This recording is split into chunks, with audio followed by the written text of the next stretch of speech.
This objective, like the previous one, started with list. This one asks to retell. And this is the very famous allegory of the cave by Plato from his text, The Republic, also just simply called Plato's Cave. And so I will just quickly retell the allegory, which is the objective. So Plato asks us to imagine a cave.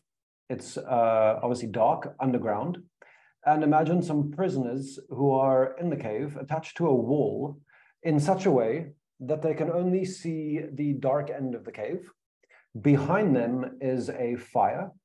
And then between them and the fire behind them, there are shapes being moved by other people, casting shadows on the wall in front of these prisoners who are held immobile.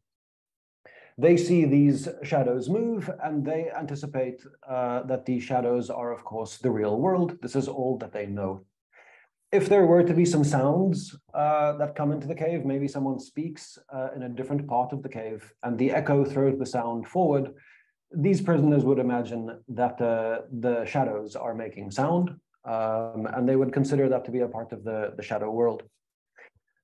Plato continues and asks us, what if one of the prisoners left the cave, or at least was at very first released from the shackles and the chains, and they turned around and they saw the fire? The light would be very bright. It would hurt their eyes, of course. And so the first thing they would do is avert their eyes from the fire and look to that which they are most comfortable with, which would again be shadow, a bit of darkness. Plato continues, what if this person was then forced out of the cave and they leave the cave entirely? Once again, the light would be much too bright. Their eyes would have to adjust over some time. They would firstly see shadows, they're used to them. Maybe after a while, they would be able to notice reflections in water, for example. Then they would get used to seeing the moon, the light from the moon reflected, the stars, and in the end, they would see the sun.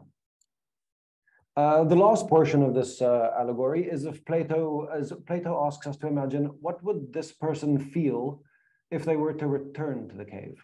So they would pity, we think, the people in the cave, because them in the cave understand shadows to be the complete reality, and the person who has left the cave knows how much more there is going on there and how false the shadows are. If this person were to actually return, the cave is dark, their eyes would take some time to adjust, and the other cave dwellers would anticipate that you leave the cave and you come back blind. So it's not a good thing to leave the cave.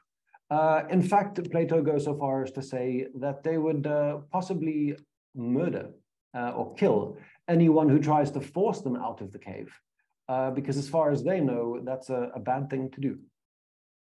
So that is the allegory. I haven't interpreted any of it. I haven't bulked it up with further information, because the objective asks to be able to retell the allegory.